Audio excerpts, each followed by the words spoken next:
The guy I'm dating took me out for dinner to meet his friends, where they proceeded to gatekeep the crap out of me about my own hobbies and career, and I'm not so sure this relationship is the one for me anymore. Posted by you/Thrura Gulala. I need some help processing this. They made me question whether or not I'm actually authentic when it comes to what I'm interested in. I feel like I don't want to talk about my interests with anyone because I don't want to be pop quizzed. The person I, 25F, am dating, we've been together for 3 months, I'll call him Dan, 29M, recently invited me out to dinner to meet some of his coworkers. The first red flag was that he invited everyone to a Hooters and said they chose that restaurant because it's close to where they work and is easy to get to. Which is true, but there are several other restaurants nearby that offer better food and a better atmosphere. Before he invited me out to dinner, he half-joked that his co-workers, all of them male, didn't believe he was dating a hot girl who's into the same hobbies as them.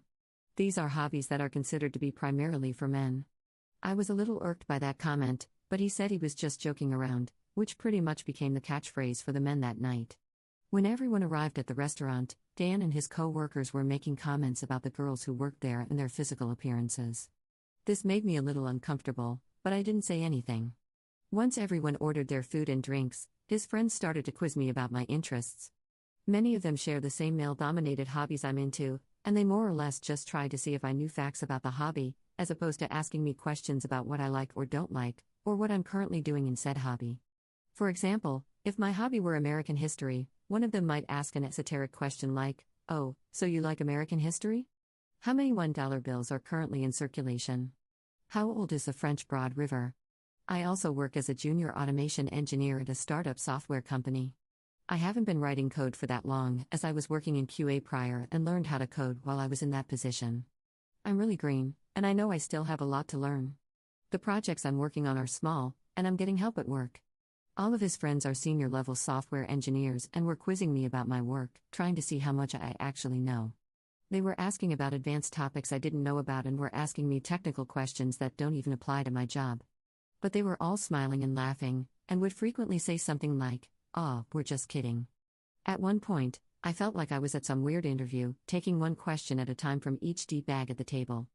I know I stopped fake smiling at some point and just emotionlessly answered their questions. I think one of them became self-aware because he just looked down at his phone for the rest of the evening, didn't ask me anything else, and looked uncomfortable. When they weren't asking pointed questions at me, they were talking to each other and ignoring me.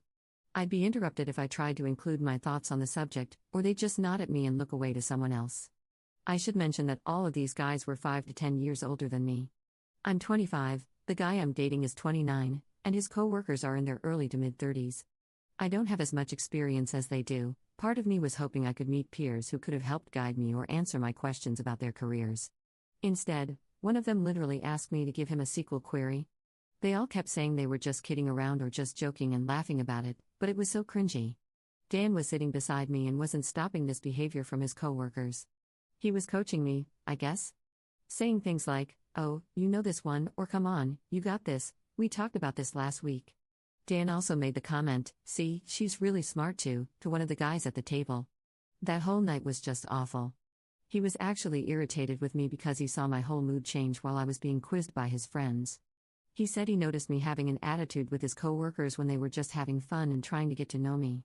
That it was immature of me to have been so obviously annoyed and that I audibly sighed multiple times when one of his friends spoke to me. I can't stop seeing Dan as a super cringy dude now. I thought he was acting ridiculous and seemed more like a 13-year-old boy as opposed to someone who is supposed to be turning 30 in a couple of months. I'm pretty sure I can't go on with the relationship at this point. I don't think this is an overreaction on my part if I were to break up with him. Is it within reason to end a relationship after this event? Everything was going fine before this happened, but now I just feel gross. The dinner happened last night, and I haven't returned any of his texts today. I know ghosting is wrong, but I don't want to look at him or speak to him. The thought of him just kind of disgusts me at this point. I've never felt like someone's show poodle before. I don't know if I'll feel differently in a week or if I'm unjustified in my anger. /relevant comments. Commenter. I wonder why Dan and his friends have to go to Hooters and leer at the waitresses when they're just so good at talking to women. Dan is an idiot who has ruined his own relationship out of a cowardly deference to the man-child behavior of his friends. He deserves them, and you deserve better. "I'm just joking" is the catchphrase of people too cowardly to stand by their own crappy views when challenged. Ops response. I knew Dan and his co-workers would frequently go to this Hooters for lunch. He always told me he didn't like how misogynistic that place was, but he really enjoyed the wings. Cue eye roll. But the way they were all talking about the waitresses, and even how they thought some of the waitresses were too old to be working there, really bothered me. Commenter 2. You are seeing Dan as a super creepy dude because Dan is a super creepy dude. This guy does not respect you, and he purposely brought you to a restaurant and disrespected you by talking about the women there. Here's what happened. They brought you to Hooters to undermine your confidence and put you at a disadvantage. Hi, we are a bunch of guys that are going to go to Hooters and talk about the appearance of the women there while the one woman at our table sits and watches us. They all, including Dan, treated you like a specimen, as if you were the stupid little girl. Dump Dan and his juvenile, misogynistic friends, please. Ops response. You're right. In a way, I'm kinda glad this night happened so I could see who Dan really is. Even if he didn't mean anything malicious, he's still an immature bro, and I don't want to be with that. I'm not going to ghost him. I think I'm going to use this thread to come up with a series of good pointers about how everything he did was wrong. I'm also laughing at the fact that his friends will likely make fun of him after I break up with him. I'll do it this weekend so he has something to talk about Monday morning at work. Commenter 3. One of my exes was a SW programmer, and she had more in common with my SW friends than she did with their girlfriends and wives, so at parties, she hung out with us guys. None of us made her feel uncomfortable about work stuff. Your boyfriend and his friends are not a good group of people to become involved with. Ops response. It surprised me how crappy these guys were because everyone at my current job, male/female/junior/senior/manager/whatever, is cool as F. They are all helpful and super humble. The more senior people have no problem holding your hand and teaching you without making you feel like a Dumbo. We all have to start somewhere. When someone guessed the hobby was Magic the Gathering. It was actually several hobbies/interests that Dan would brag about to these guys: D&D, video games, and oddly enough the fact that I enjoy expensive scotch. Update 4 days later. Wow, I triggered a lot of fragile men in my first post. To those of you who were triggered, all I have to say is, lol. The actual update is a little further down, if that's all you wanted to see. I got a lot of private messages and DMs. Many of them were angry messages from men. I guess they were too cowardly to post a public comment on my post because they knew they would be downvoted to oblivion. To those of you who were nice, I'm sorry I couldn't respond to each of you.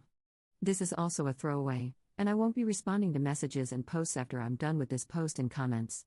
Also, I read the most downvoted comments on my post. That stuff was some of the most painfully cringy material I think I've ever seen on these relationship posts. It was like some weird mix of the _Donald, Brainsels, and conspiracy subreddits coming together to post some weird crap sexist BS.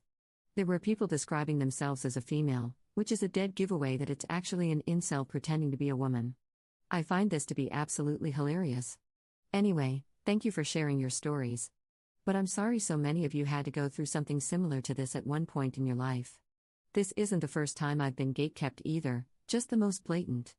I wanted to add that I know how real men act around each other. I have a brother, and I've been around his friends plenty of times. Yes, they rib each other and new members of the group, they joke around, but they've never just asked trivia questions as their only means of communication. They've never been bullies, or highly judgmental, or straight up boring like the group I met last week. I've been around groups of men before and had it not feel like an awful interview. What the group did to me last week was not a friendly thing to do to anyone, even if it were another man entering the group for the first time.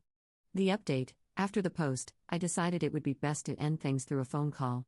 I mentioned ghosting, but it's probably best he knows how and why he effed up. I waited until Saturday to reach out to him and told him, we need to talk. I'm paraphrasing here, but this is basically how the convo went. Dan, this is about the dinner, isn't it? Me, yeah, it is. Dan, and? Me, I don't think I've ever felt so unwelcome in a group before. It felt like a crappy interview, all they did was test my knowledge. No one tried to get to know me, and when actual conversation was going on, I was ignored or interrupted if I tried to talk. Dan, I don't feel like it was anything like that. Me, okay, so how often do you guys sit around just asking questions like, quick, what is the SQL query if you want to delete 2 rows from 2 different tables?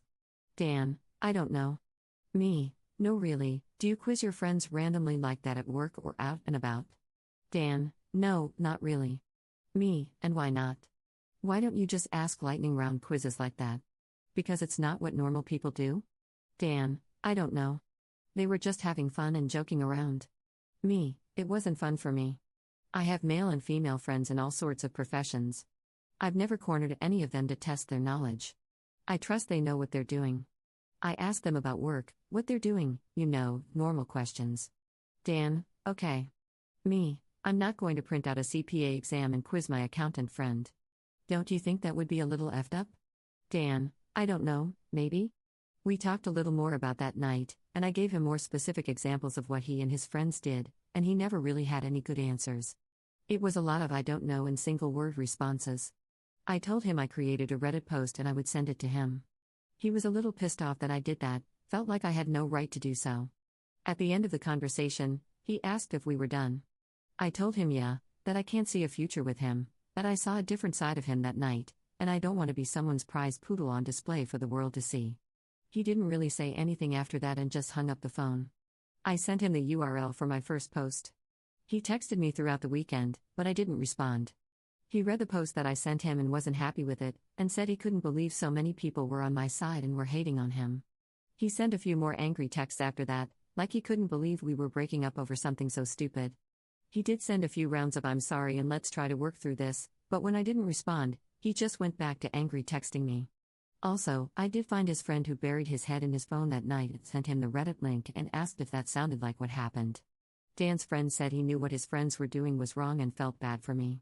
He apologized for not stepping in and assumed that Dan would eventually speak up for me on my behalf. He also apologized for joining them in the beginning and wished me luck in my career. Top/relevant comments. Commenter. The one-word answers and "I don't know" are what a kid says when they're in trouble and knows it was wrong to do that thing. He knows exactly why and what he was doing, he's a grown man. He just doesn't want to say because he knows it would only dig the hole deeper. Commenter 2. You made the right call. But I have a question, why did you explain it to him when he didn't even show interest in your reasons? Just by reading, I felt annoyance and anger flaring up, and I wasn't even involved in any of it. Ops response. It was frustrating, but part of me wanted him to understand that what he and his friends did was wrong. I was hoping he would have a moment of clarity. And I also didn't want some future poor woman to go through that BS again.